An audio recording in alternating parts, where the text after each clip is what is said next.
আলহামদুলিল্লাহি রাব্বিল আলামিন ওয়াসসালাতু ওয়াসসালামু আলা আশরাফিল আমবিয়া ওয়াল মুরসালিন নবিয়িনা মুহাম্মদ আম্মা বাদ। আজকে আমরা এই মানববন্ধন থেকে বলতে চাই, বাইতুল মাকদাস এটা শুধুমাত্র ফিলিস্তিনদের জন্য নয়, বাইতুল মাকদাস এটা মাত্র গাজাবাসীদের জন্য নয়, বাইতুল মাকদাস পুরো বিশ্ব মুসলিমদের জন্য, বাংলাদেশের মুসলিমদের জন্য।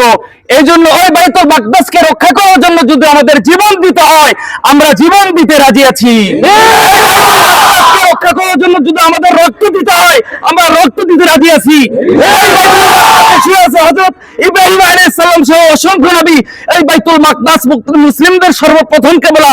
সুতরাং আমাদের জীবনে এক বিন্দু শরীরে রক্ত থাকা পর্যন্ত আমরা এই বাইতুল মাকদাসকে কখনোই ধ্বংস হতে দিব না এবং হতে দিতে পারে না। সম্মানিত সুধী, আমি বলতে চাই, আজ পৃথিবীর 57টি মুসলিম দেশ যদি একত্রিত হয়, তারা আজকে ফিলিস্তিনের দিকে, গাজাবাসীদের দিকে এবং রাফা শহরের দিকে এগিয়ে যায়, তাহলে ওই রক্তচোষা ইহুদি যারা আছে তারা থরথর করে কাঁপিয়ে সেখান থেকে ভাগিয়ে চলে যাবে।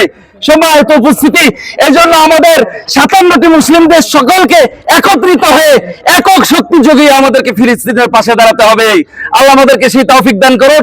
প্রিয় উপস্থিতি, আমাদের এই ফিলিস্তিনকে, এই বাইতুল মাকদাসকে সংরক্ষণ করতে যদি আমাদের জীবন দিতে হয়, আমরা জীবন দিতে রাজি আছি। এই বাইতুল মাকদাসকে রক্ষা করতে গিয়ে আমাদের সন্তান যদি ইতিম হয়, তারপর আমরা রাজি আছি। এই বাইতুল মাকদাসকে রক্ষা করতে গিয়ে যদি আমাদের স্ত্রী বিধবা হয়, তারপরেও বাইতুল মাকদাসকে রক্ষা করার জন্য আমরা রাজি আছি কিনা সবাই বলুন। উপস্থিতি, আজকে আমরা এই মানববন্ধন থেকে বলতে চাই, আমাদের দেশের রাষ্ট্রপ্রধান এবং দায়িত্বশীল যারা আছে, আপনারা আমাদেরকে ফিলিস্তিনে যাওয়ার সুযোগ করে দিন। আমরা সেখানে গিয়ে নিজেদের জীবন দিয়ে ফিলিস্তিন রক্ষা করবো ইনশাআল্লাহ।